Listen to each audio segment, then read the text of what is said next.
Hi.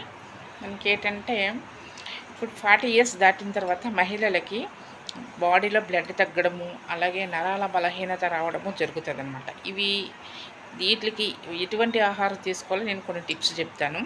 ఇదేంటంటే మన బాడీలోని blood improvement బాగా ఉండి, ఐరన్ లోపం లేకుండా ఉంటే మనం హెల్తీగా ఉంటాము. అలాగే చాలా బ్యూటిఫుల్‌గా కనిపిస్తాము.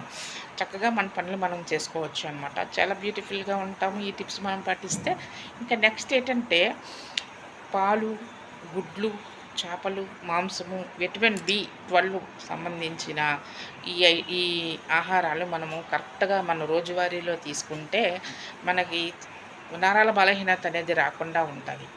అలాగే ఈ ఐరన్ లోపం ఉన్న తర్వాత నెక్స్ట్ నరాల బలహీనత, మనకి ఐరన్ లోపం ఉంటే నరాల బలహీనత అనేది వస్తుంది. తర్వాత బ్లడ్ తగ్గినా మనము హెల్తీగా ఉండము. అందుకని బ్లడ్ తగ్గిన, నరాల బలహీనత మనకి వచ్చిన ఇలాంటివి రాకుండా ఉండడానికి విటమిన్ 12 సంబంధించినవి ఇవి మనం కంపల్సరీగా